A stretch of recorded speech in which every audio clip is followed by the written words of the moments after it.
AutoFire Power Hour is brought to you by the SoCal Retro Gaming Expo. On February 4th and 5th, 2017, thousands of retro game fans will descend upon the Ontario Convention Center. Check out panels, play free arcade games. There will be giveaways, live music, photo ops, and of course, a ridiculous amount of retro games and systems for sale from vendors. For more info and to purchase tickets, check out SoCalRetroGamingExpo.com. SoCalRetroGamingExpo.com.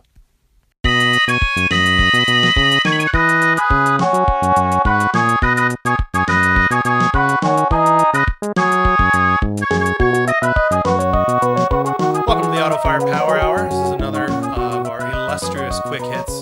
Today we have a special guest. No, this is a Let's Play. Let's play, quick hit, it's all the same. Everyone loves them all the same. So today we have a special guest. It's Robert Bear, who we brought in because he is an Aerobiz, I'll say expert. Is that safe? Fanatic would also work here. Okay, we'll go with Fanatic as well. So I just want to point this out. All of these individual airplane licensing things that you're treated to when you start this game, They paid for these licenses. they absolutely paid money for these. And I'm sure the fine people who bring you Concorde and the TU-154 also thought of it as a great business opportunity. Right, before almost all these companies went out of business. Right. So while we are treated to this fine visual of a cockpit, of a commercial airline cockpit, Robbie, if you could give us a little background on Aerobiz. What is Aerobiz? All right, so Aerobiz is a airline simulator, and in the mid to late 2000s, particularly on PC, simulator games became very, very popular. But this was 1992 when this came out, and there was only one other simulator game that basically existed at the time, a little ditty called SimCity. Mm-hmm. And if you were into SimCity, you would definitely have wanted to pick this game up, as I was and as I did.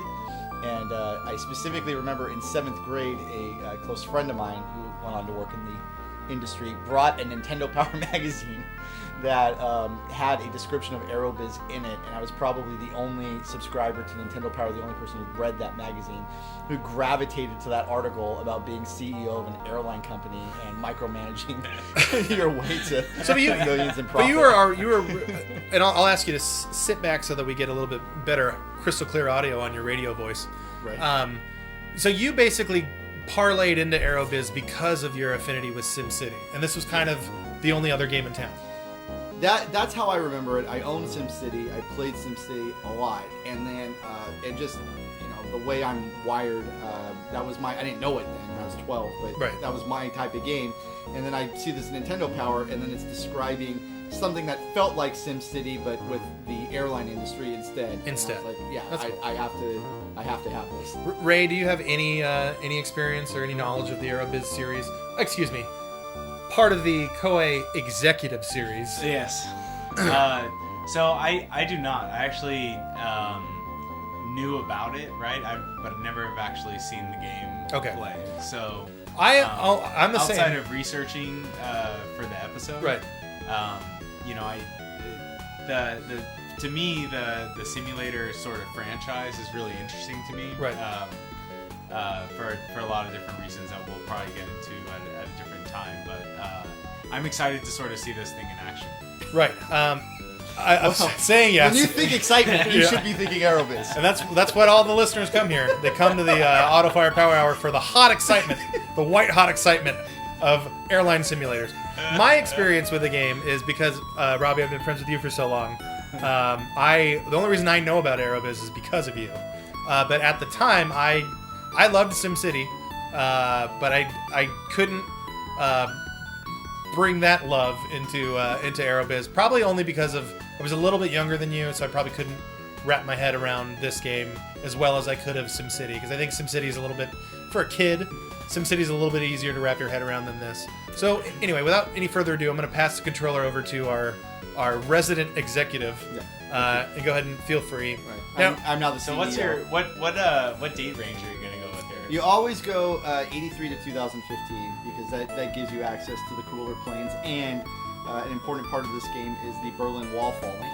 Okay. Which happens in the middle of the simulation. So, scenario 2 is... You got to get that Iron Curtain down so you can start jacking up the profits. That's the most important part of every game.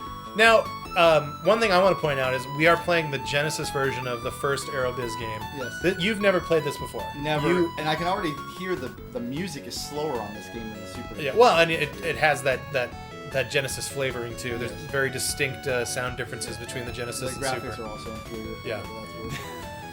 Clearly, we have a Super Nintendo man here. Clearly. Interestingly, I can remember trying to convert basically all of my friends to play this game so we could all play it together. Right. And It's very, as you can see right now, it's very important to point out that you can simulate airline ownership with you and 3 of your closest friends. Yes, you could do turn them all into men and. You can also set them all to computer and then just watch capitalism unfold. Yes. The height of excitement is just sit around and watch the computer play against itself. When I tried to convert my friends to the game, Mortal Kombat 2 had just come out. That conversion process got snuffed. For some reason, they'd rather rip people's heads off than simulate an airline company. All right. Well, that's just misguided. That's all that is. All right, so here we are. First thing you can do is you got to pick your home city. If you've never played this game before, or if you haven't, you've struggled. The thing to do is to pick London. That is the city that gives you the most capital. It is also centrally located, so in terms of getting routes that connect to the other major cities in the world, London is the... So London is almost like in SimCity for SNES. If you pick easy, you get more cash. Yeah, it's actually like that, except that I'll just keep the default name here, I guess. Airbrit. Yeah, we usually he puts in his as many numbers of his social security number as he can fit, but for privacy's sake, we won't do that right now. Should be my driver's license. Yeah, you could fit your whole driver's license on there. All right, so we say yes, and so you get this difficulty level, but if you want to do a different way of changing difficulty, just pick a smaller city to start off with. And turns out if you start the game as Tehran or Nairobi in Kenya, it's a lot harder to win than if you're London or Tokyo or New York. See, that's really weird because when I think of the absolute barons of the flight industry, those are the countries that really pop into my head first. Right. So. The hub of all that is aviation travel. Right. Starts in Tanzania. So, Ray, I'll ask you. So far, you know what Aerobiz is. You've seen obviously just a tiny little taste of what we're going to get into with this white hot action. But with no frame of reference, if someone came up to you and said, "Hey, there's this really weird airline simulator," would you have any interest with just hearing those words? No. Okay, I think that may have been the consensus. Probably right. No, I wouldn't have. But I can say that I'm already way more interested in this game. Yeah. Watching him choose the different things. So one of the reasons I was going into it. One of the reasons why I wanted to bring up Aerobiz into the Auto Fire Power Hour pantheon was because knowing Rob and his expertise here, I knew that you would probably fall in love with the series. Start to actually because it's right up your alley. Yeah. I mean, it just happens to be with airplanes. So I really like strategy games. I'm a fan of SimCity. Obviously, I'm a fan of Sim Tower. I played a whole lot of Sim Tower. Yeah. I played Sim Amp. You've played all of the civilizations, yes. I'm sure. You get advice from Ron Jeremy here. So yeah. He looks almost. It's like if Ron Jeremy was like an evil 1930s silent film villain. Yeah, right. I imagine this guy would be tying up damsels in distress to train tracks. I'm pretty sure that's how every CEO got promoted in the 1990s. It was Ron Jeremy showed up. He's like, "Hey, congratulations, you're the CEO. Right. You've got the gig, kid." If Ron Jeremy and Danny DeVito had a kid. Okay, so explain. Well, first of all, your advisors. Yeah. Look at his advisors. The guy on the left, Donald Trump, Ivanka. I guess he could be Donald Trump. I see the first guy. I think his name is Benny, and I think if you looked up Benny on Megan's Law, you might get more than you bargained for. Megan's Law in multiple jurisdictions. Yes, he is a multi-state Megan's Law member. But so who are these people? What do you have to do? All right, so these are your negotiators, and you use them to negotiate slots in different cities, and then you use those slots to set up routes to actually fly the plane. Okay. So we're gonna pick pedophile Benny. So So these are actually representatives of the destination area. They're representatives of your company who are going to go to the cities, And go whatever negotiate. city you send Right. them, and they're going to negotiate the rights to open a route. And they in also that they also negotiate other later in the game you'll get an opportunity to do certain promotional things. Okay. So anything that would involve negotiating, this is your crew. This is your crack team of negotiators. So if you look here, it tells you how much the price costs for one slot. A slot is one flight per week to that location. Okay. And it tells you how many total slots are available. So you always want to start off with the biggest economic hubs. Those are New York, LA, and Tokyo. New York is usually what I go with, so we'll pick here. Hopefully he is not on Megan's Law in New York. He also, when he talks, he looks like he has a little bit of a cleft palate issue, like a Stacy Keach or something of that ilk. So, okay, you're getting. So you're just gonna load up on all the slots. Yeah. So Yes. 14. So when this is done, Holy shit! You have what, $2 million? well, and that's 1,000. So was that 1,000? That's like $2.6 billion. Yeah. Right. Hey man, you are running an airline. Yeah, You it's need some cheddar. Yes. So Well, considering a slot is the one slot price is only 140K. Right. So when I Sounds like a no-brainer. I started playing on my own just so that get my research in when we were going to do this in the podcast. But knowing nothing, what I did, I picked a conservative amount of slots, Okay. which because I didn't know any better. We only need one to Mexico. Oh, absolutely! Solve it. Did a flight to Philadelphia from LA or something like that. But obviously, that is not what you're supposed to do. You should just max them all out. Getting them all there. okay. So and see now she's saying it's going to take 9 months just to get 9 slots in Tokyo. Mm-hmm. It's kind of not a very good deal, but you can have her. You can have her little buddy here. Instead of negotiating slots with a different city, this person can actually help the Tokyo back up. negotiation. Okay. And sometimes they'll say it succeeds, sometimes it fails. But okay, so they say they'll be able to speed up negotiations by 3 months, so we'll go ahead and say yes to that. So now in 6 months, which is 2 turns of the game, we'll have all these new slots, and we can open up routes in those locations. So does the representative that you had to go help come back in shame and get demoted? And then can you choose a new one? Interestingly, they never actually fail, at least on the Super Nintendo version. The only thing that happens is you advance a turn, and the amount of time that's going to take is not decreased. Okay. They never say we Gotcha. were unable to negotiate the slots. Yeah, when I got arrested and the campaign that I was playing on Supersonic, and I think maybe did 4 or 5 turns or years or whatever, and yeah, not one time did any of my negotiations fail. So this is a screen to buy airplanes now. Obviously, you need planes for the flights. So do you not own any? They give you some. You can see the screen in the middle is what I actually have. On the right, it's the SPR. It's how many spare planes you have. So you have 4 of the Okay. 4 B737. 737, Okay. 5 747s, 1 Concorde, and that's it. And then these are all actual carriers that existed at the time. You've got Boeing. Globus is a made-up carrier that you just sell your excess price. Globus sounds like the company that's going to sell you all kinds of acids. Really, really hardcore, very dangerous chemicals. MDC, McDonnell Douglas, which shortly after this game came out would actually be bought by Boeing. Aerobiz, the European manufacturer, and then awesomely Markov, the Russian manufacturer, who you cannot buy from because the Berlin Wall has not fallen yet. Right. So we have to get Eastern Bloc through. planes We have to get through that little. We have to make it to that era. 1991, and then we can buy their shitty planes. That's awesome. In the meantime, we can go to Boeing, and then here's the next trick to this game. The balance of the airplanes in terms of price versus performance is not done very well, and by far the 767 is the plane that you'll want to buy for almost all of your travel needs. For one thing, you can see compared to the 747, It's more than double. less than half. Yeah, 60,000 versus 140,000, and it's also in comparison. 60,000, not 600. Right. Yeah, also in comparison to the 737, 727, see if you click on it here, it seats more and it has comparable fuel to those smaller planes, but the big deal here is the range. 8,000 mile range, which means that a flight like... You're going to get to anywhere you want to go.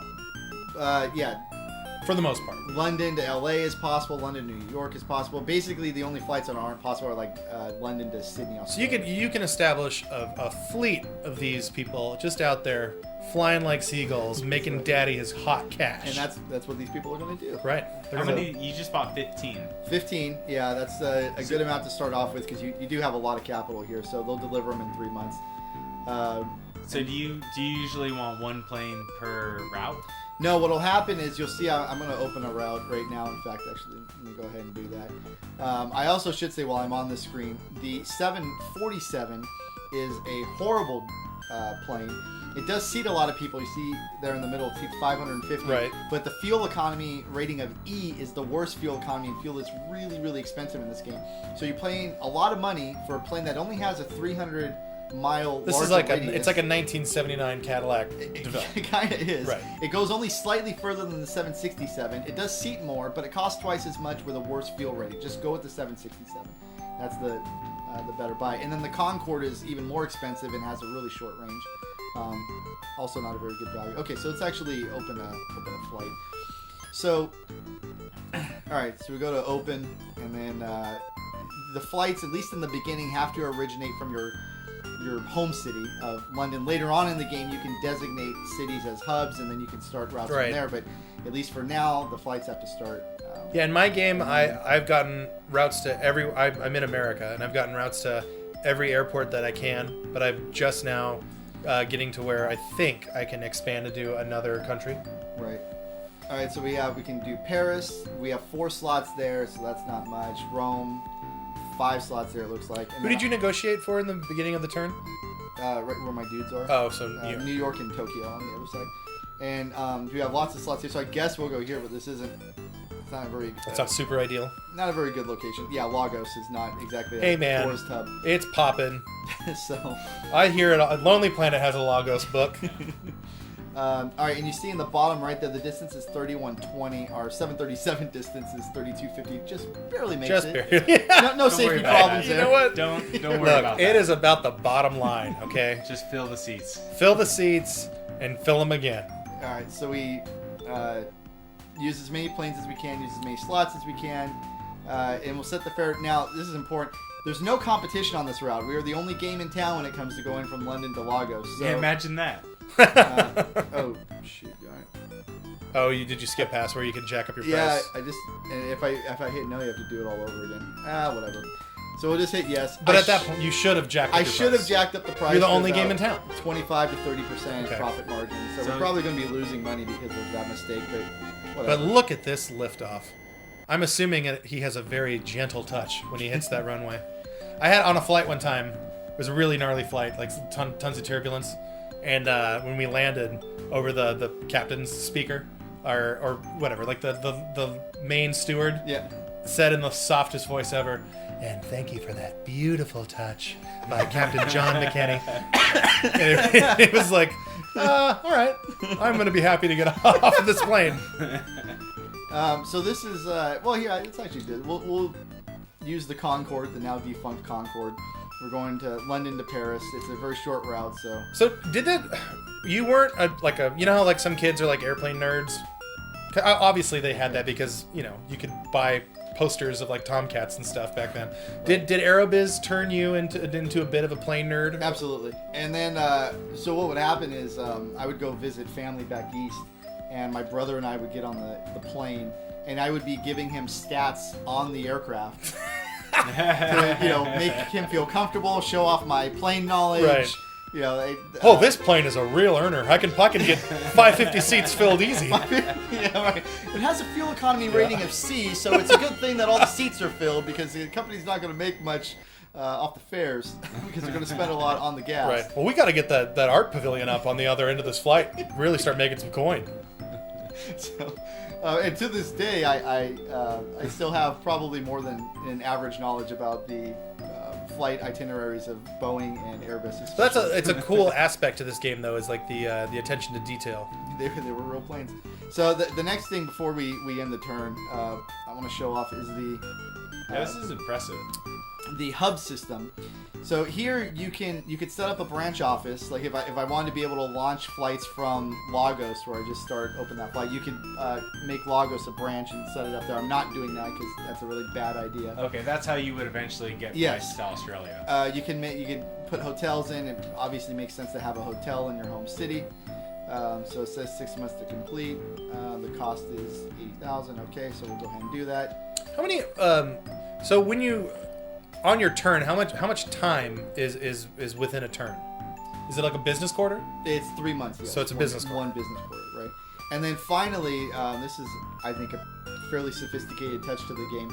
You can do these charter companies, which are like lower level, like your JetBlues of the world. Your Southwests. Yeah, and you can pick one of these companies, and you can buy stock in the company, and then you can just use it and hold on to it. And if the company does well, the stock will go up. Let me ask you this: if we're playing a multiplayer game, is there ways where you can invest in other players' stocks to where if that player does good, you benefit?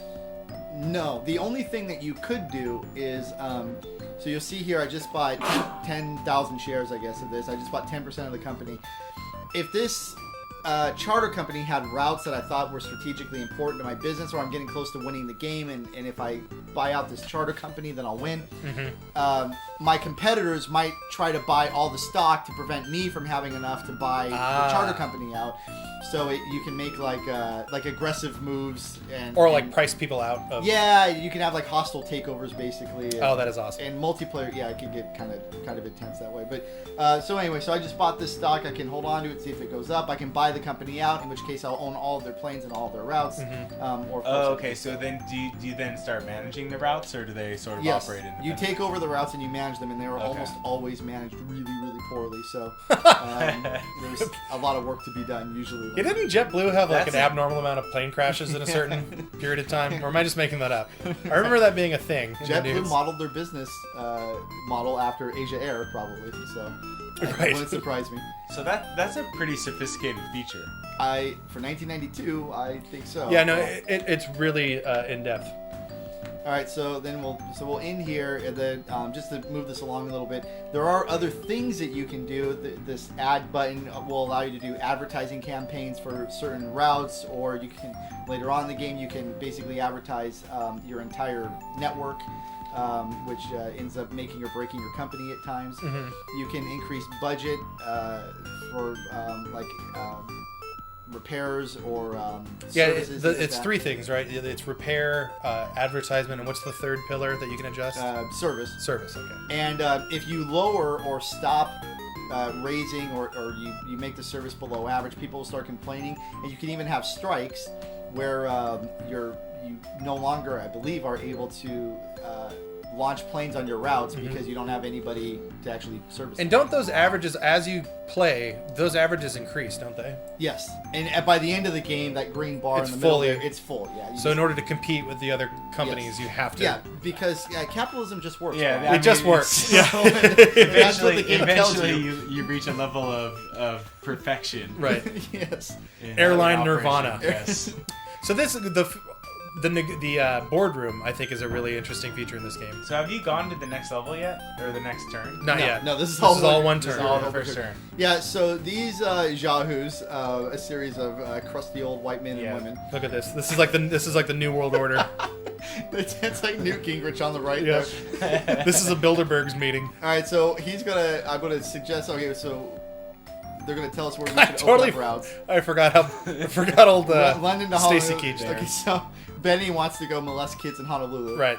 So that's what he's. So he's got to establish his route there. He has not pinged on Megan's Law in Hawaii yet. He's like, hey, people in London, they want to go to Hawaii. Yeah, exactly, because it's cold in London. Right. So I love that, like you say hotel, and all he does is tell you like we're building a hotel in London. Great advice. Right. The CFO of the company has just reminded me that we decided to build a hotel in London. So is it like, because when I was playing, I was kind of relying on this. So what you're saying is the information that they give you is either blatantly obvious, right? Or is it helpful at all, or something you're already doing? Well, I just asked for hotel advice, and they did not tell me where I should build. You just said build the hotel. They just told me where I decided to build a hotel. They didn't even tell me if it was a good idea to build that hotel or not. So yeah, the advice is really obvious. Or you really surround yourself with the elite of business. Right. So with all the stuff that you're building and buying and ordering. Yes. They all have time limits, and then each turn is a time. So are you actually getting in a situation sometimes where you're running a deficit? You're going to see that because this flight I opened is awful. Right. From London to Lagos, and I'm almost certainly going to be losing money next quarter. Mm-hmm. And the goal will be to make enough money back from your investments. At least hold on to enough money so I can open a route and put a bunch of planes from Britain to New York and Britain to Tokyo, and then rake in the money off those flights. That's the strategy here. So I think we went there. So this is a negotiation. This is buying planes. This is your service advertising and repair budgets. This is advertising campaigns. This is the branch option. And this is all on like the main, like when you see this game, if you're just doing audio only, it's every time you're playing the actual part of the game, there's a menu bar, much like SimCity, except for it's off, like a big bar on the middle of the screen as opposed to the cluster of icons on the left side. That's the boardroom, and I have no That's idea what settings. Yeah, you can save your game here, change music. Which why would you want to do that? I feel like I'm in a jacuzzi in an elevator. And then I don't know what it's going to be on Sega, but let's see if I can.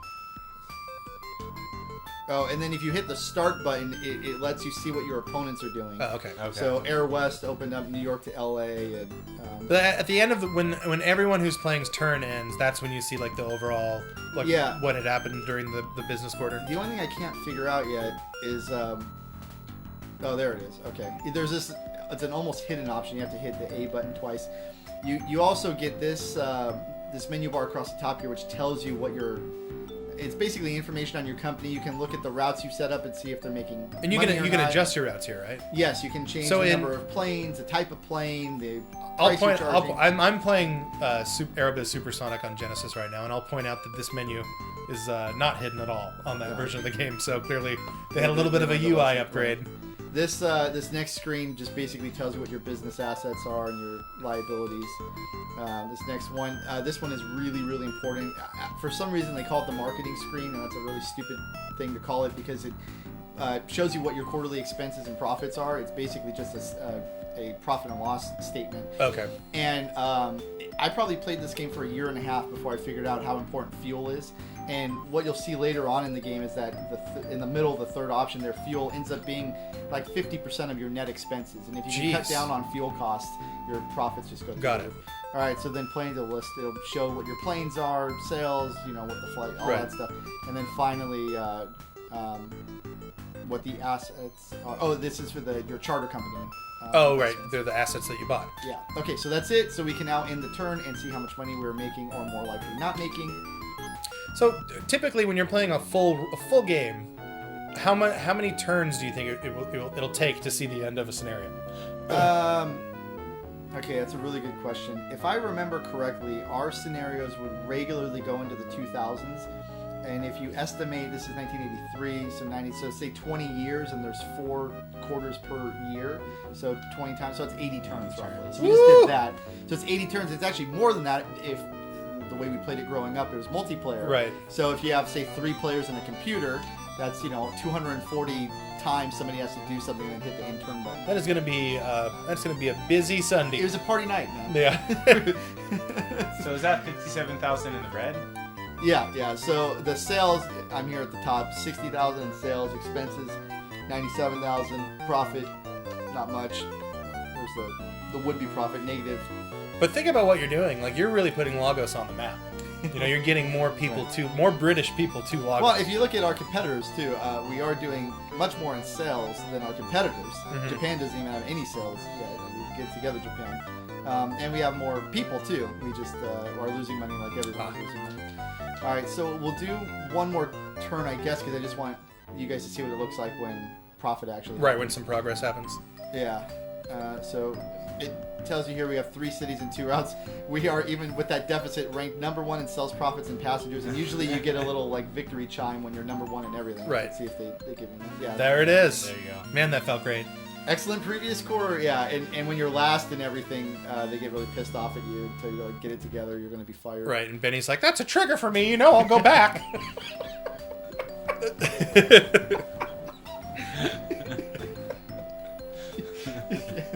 Benny's got a problem.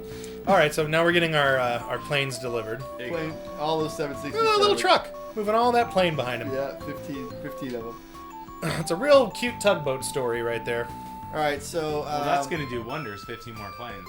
Well, yeah. What I will actually let's see. I still think we have enough so that I'm just going to skip to the next turn so we can get to these slots. Now, don't you have to negotiate on your home hub, to get more slots? Because I ran into that problem. You do have to do that eventually. They give you a bunch at the beginning. Okay. But then once those are full, then you have to expend one of your negotiators to Okay. get more home slots. All right, so let's hope Slots now. are life. So do your planes automatically get assigned, or were you supposed to assign those 15? Those 15 are just sitting in hangars right now. You have to either use them or on the existing routes you have to change planes to put them on. And from You what just don't have routes to use them yet? I don't have routes to use them yet because we're negotiating the slots. Okay. the boardroom will tell you that it is good to have some surplus planes on hand, because when you open up routes, Just in you're case. ready to go. Yeah. You just stuff them full of your worker bees, pump them full of crystal meth, and you're doing cannonball runs, brother, up and down this blue globe.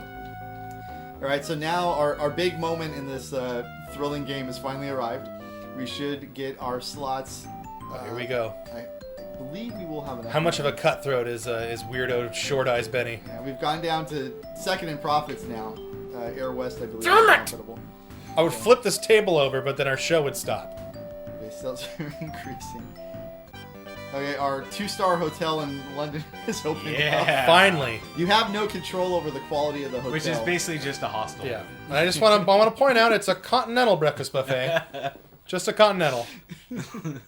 The hotel's nicer than most of the others in the sea. I find that hard to believe in London. but okay. Once again, great advice He from likes to be the positive. boardroom. Yeah, he does. to be He positive. likes to look at he's a half full guy. No, it's good. It's good. It's good. It's 2 stars. All right, It's better than so- 1 star. Benny and Ivanka did their job, so now we can open up routes. We've got all these extra planes, so we're now going to open up London to, let's see here, New York. London to New York first. Yeah, Fashion Week's coming up. Come on. We need to hit that. That'll be done. So in Supersonic, there's like world events that happen while you play. Like wars will break out. Yes. And that happens in this one too. It does. The Olympics are a big deal. Yeah. Eventually, Remember that. in 1990, the Gulf War happens in this game. Also, there's a lot of problems. In the game, real life things happen, like the Berlin Wall falls and the Gulf War like happen. actual historical events. Yeah, and then made up events happen too, like war in Tehran. Yeah, I have a raging war right now in Cairo. It's unfortunate. Right. So I want to get my tourists out there to check out the pyramids. So, and the idea about the historical events is you kind of want to avoid those areas, Or go to or them. Or go remember there, that the Right. Olympics are in that city. Sometimes it'll tell you that an area has a tourist boom, so if you have flights going there, you can open up a route. Is there any way for you, either through the boardroom or through like sending out one of your negotiating henchmen, is there a way to like predict those things? No. Okay. Totally They just when it happens, it happens. Yeah. All right, so this looks like a really good flight. We've got good planes, all 14 slots being used. We are the only game in town, so we're going to jack that price up. We'll go all the way Yeah. to 30%. Money. You want to go to New York? I have $1,700. Right, no, well, $16.99 because I have found that $1 will make a difference in terms of the game has triggers on how It many. triggers That's the awesome. algorithm. That that is so people cool. aren't- That's right. All right, so now we're opening. That's up- $16.99 in 1983 money too. So we're really raking them over the coals here. Right. Well, you know. It's, Again, it's it's fashion. capitalism. It's fucking Fashion Week. You got to get there. I'm the CEO. I gotta make money for the company. That's it. I'm a credit to capitalism. You know, a shark dies when it stops swimming. It's a demand-driven economy. Right. All right, so while we're at it here, that was actually a quarter of our surplus capital, but we'll open another one to Tokyo now, which will actually use up basically the last of our slots in London. But I mean, you have like now with just the routes that you have established, like you're out there. You've got arms and It pots. should be pretty good. Yeah. Okay. So and then we only have 9 slots, so you have to put enough planes to fill up the slots, but you don't want surplus planes. So for example, Ray, since you never played this before, you see every time I dump a plane there, it adds 3 more slots worth. But I only have 9 total slots, so if I put a 4th plane in or 5th plane in, there's no point because I don't have enough slots to be able to make use of those planes. So Right. 3 planes will give me all the slots I need. Should be all 9. 5, 6, 7. Look at that. Very good. Perfect. Okay, this is a hot tip for me because I didn't understand what the ratio is with this particular thing too. So now all of our slots are filled. We're not wasting any planes. 25%, nice profit. Like I'm pretty sure on one of my first turns when I started playing was I did an LA to San Francisco flight, and then I like stocked 5 slots with 5 planes. Rookie mistake. Big time rookie mistake. Yeah. Clearly, you've not. I have no respect for profit. You haven't put your 10,000 hours in on Right, this game, I have Brian. not. But I want the world to know that I am intrigued by this crap. All right, so one more thing I want to do here, because I saw it. I don't know if it shows up here or not, but if your route is unprofitable, it will glow red on the screen, and if your route is in competition, it will glow gold. Unfortunately, they don't actually give you a glowy color when your route is doing particularly well. So there's no signifier for that. Yeah, only for bad things. But I thought I saw the London... Yeah, I did see that. So London to Paris is not making money, and we have to fix that somehow. I assume because the Concorde, a really awful plane, is the plane that we have on Plane's so Bush League. We're going to change the plane from Concorde to... I don't know. We'll do a 767 because that is the plane that every flight should be in this game, probably. It was the 67 that was the standby, not the... The 767 is what you want to use for everything. We cannot reiterate that enough. That is a golden ticket of a hot tip. And then we've reduced the fare fee as well, and then we'll see what happens with that next turn. I guess next turn probably the last turn. So, okay, so that's it. So we've opened 2 new routes, and I think we fixed a route. Normally, if this was a normal game, I would have my negotiators negotiating slots in probably LA and negotiating some more in London. So you want to tackle the bigger markets before going after the other ones? Definitely start with the big boys, and the big boys in this game are Britain, New York, LA, and Tokyo. Those are the big 4. That's fair to say that's pretty much realistic.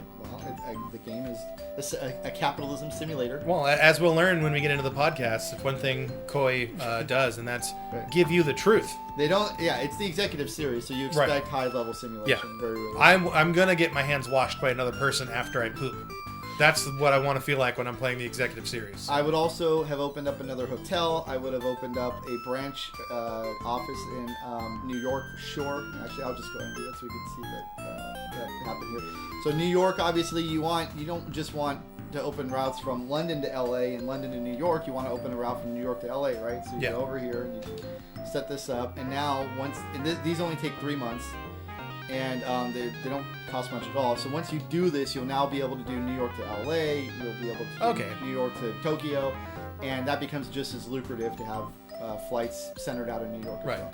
Okay. So like I said, I would normally do another hotel. I'd probably set up an ad campaign and maybe invest a little bit more in revenue. I'd probably sell off the Concorde and the 747s, but I'm not going to do any of that to move this along. So we'll just end the turn and see what happens now as we get into. Let's check our ledger books. Oh, the Iran-Iraq war happened. I don't know if it happens here, but it does happen in this game usually. Okay. Look at that. Man. Look at that. Woo! And our competitors are becoming profitable too. What we're seeing right now is charts that show hot profit and victory. So we're number 1 in sales now, although Pacific is doing pretty well too. Our expenses are actually less than at least one of our competitors. Most importantly, we are number 2 in profits, Pacific, and number 1 in passengers. Okay. So, good. And we are now out of the red. We've made money, and we can use that money to do more things to expand the business. Well, I think on that note, we're going to put a stop to this white knuckler, but we're going to go ahead and tease that we're doing an entire podcast on Aerobiz. What a tease. And I want to point it out, I just want to say, we're the only people out there who attack the real issues in this fucked up hobby of ours. So I want to thank you. Early 90s. Wait. Before you stop, I want to see. Okay, so hold on. The branch opened up, so that's good. I just want to see if we fixed the flight from New York to Paris. Okay. I just want to see. You just want that last little the viewers last little wanna, hit. The viewers want to know. That's true. All right, so let's see if we. I think if we do it, we can do it through this screen. Change. Okay. Look at that. So fixed. It was Midas touch. Right. There were more expenses than profits. Now profits are probably, it looks like triple what the expenses are. So you change it, and all we did is lower the price of the fare a little bit and change the plane, and all of a sudden sales are through the roof. And now we're already shopping for a bigger yacht. Yeah. I am an Aerobiz god. You are. Now the world will know. Impressive. Yeah. So anyway, with that, I will do another ending here and say, stay tuned for more Aerobiz and Koei action from the Auto Fire Power Hour team. Robert, thank you so much for joining us. Oh, thank you. And until next time.